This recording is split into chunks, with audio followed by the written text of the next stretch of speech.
Inga mer ursäkter. Dag 46. Igår pratade vi om inga mer dåliga dagar. Om att dåliga dagar är något som vi endast skapar för oss själva när vi bestämmer oss för att det finns något som dåliga dagar. Och idag leder oss till tur. Och tur är något som jag absolut tror på. Men tur är ingen tillfällighet. Det finns ett väldigt känt citat av en idrottsman vid namn Ingmar Stenmark som väldigt många av er säkert har hört. Och det är: jag vet ingenting om tur. Men desto mer jag tränar och desto mer jag förbereder mig, desto mer tur har jag. Så vad betyder det? Det betyder att tur är någon som man skapar för sig själv. Så det finns en skillnad, eller hur? Att se på tur som någonting som händer vissa lyckosamma människor och som de olyckliga människorna får se på och avunda.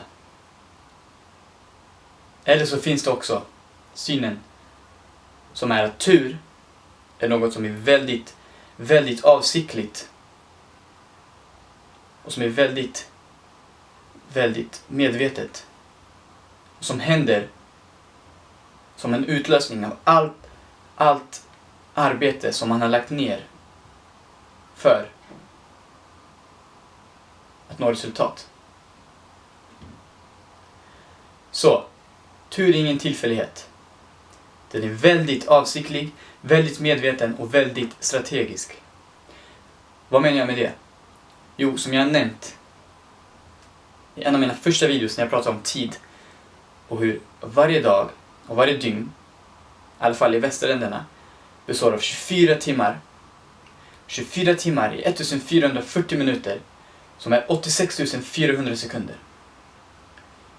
Och genom att bryta ner dem strategiskt så förstår man hur varje sekund och minut innehåller extremt många tillfällen.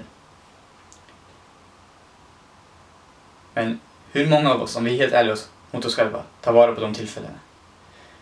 Hur många av oss väntar på nästa dag eller säger jag gör det imorgon eller jag gör det nästa vecka för idag är en dålig dag. Idag är inte en dag där jag känner att jag har energin eller jag har styrkan. Men med det resonemanget så kommer du aldrig att få tur. Därför att tur är inte en tillfällighet. Tur är inte en tillfällighet för dig. För du tror inte på att om du lägger ner extremt mycket tid och extremt mycket engagemang och medvetet, avsiktligt och strategiskt planerar upp varenda tillfälle i din dag där du ska sträva efter just ditt mål, inte leder till att du får den tur som du förtjänar. Och varför är det så? Det svaret har egentligen du själv bara. Men om du frågar dig själv, hur många gånger har du slutat för att du inte sett resultat? Hur många gånger har du sett resultat när du inte lagt in så mycket energi, inte lagt in så mycket ansträngning och ändå fått små resultat? Skillnaden där har du sett resultat. Även fast ansträngningen och energin har lagts in, men den har varit väldigt minimal, så har du fått resultat.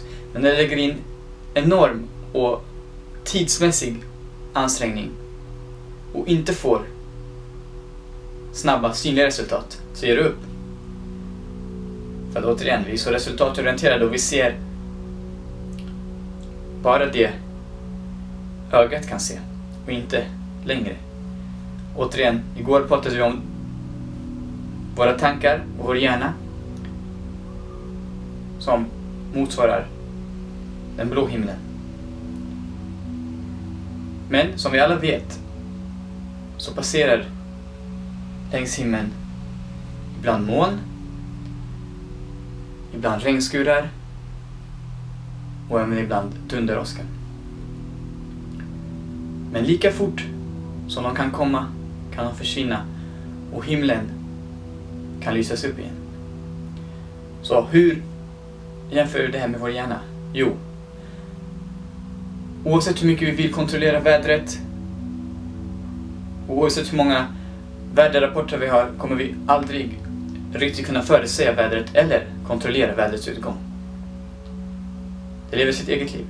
Precis samma gäller för våra känslor. Jag pratade om det igår. Oavsett hur mycket vi försöker kontrollera våra känslor, hur mycket vi försöker kontrollera vad vi vill känna, så kommer de dyka upp. Men istället för att fokusera på det vi inte kan kontrollera, så fokusera på det vi kan kontrollera. Och vi kan kontrollera vår attityd, vi kan kontrollera vår analytiska syn och tänka: okej, nu har jag de här känslorna. Och de är här och nu i mitt huvud. Och de får mig att känna mig sämre, de får mig att känna mig nere. Men jag vet att det inte kommer vara så här för alltid. Jag vet att de kommer försvinna och det kommer komma andra känslor som får mig att känna bättre. Men om du väntar på den dagen då du känner dig bättre, så har du försummat de dagarna då du kanske inte känt det precis som du önskar dig. Och då har du även försummat din tur, för att du har inte förberett dig och du har inte avsiktligt och strategiskt använt dig av dagen och dagens möjligheter. Och det sista är att tur är för fyrklövrar och du är ingen fyrklöver.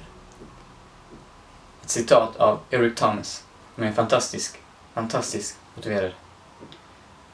Och att vi använder oss av så många metaforer och så många yttre faktorer som ska påverka vår framgång och vår tur i livet och våra möjligheter i livet. Men vi ser aldrig till oss själva och hur vi, bara vi, utan något som helst verktyg kan påverka situationen i vårt liv. Så du är ingen fyrklöver. Och du är inte grön. Du är en människa, men du har fruktansvärt många tillgångar bara i dig själv med din fysiska kropp som du inte tar vara på.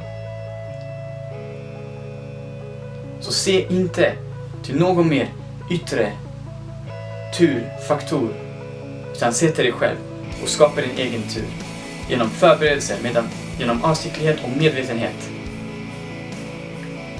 Jag vet att ni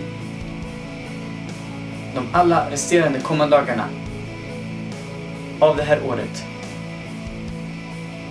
inte vänta tills nästa år, inte vänta till imorgon, inte vänta till nyår. Börja nu, så är du förberedd. Ta dig an nästa år precis som du vill. För jag lovar er att ni kommer att halka längs vägen och ni kommer fundera långt innan nyår på att ge upp. Men jag vet att ni från och med nu avsiktligt, medvetet och strategiskt väljer att ta vara på varje minut. Så skriv ner på ett papper: hur många minuter av 1440 minuter spenderar jag till att inte göra någonting som leder mig mot mitt mål? Eller att inte göra någonting som gör mig att känna mig bättre? Hur många sekunder av 86 400 sekunder spenderar jag till att försumma min tid? Du håller svaret, men du håller även svaret till din framgång.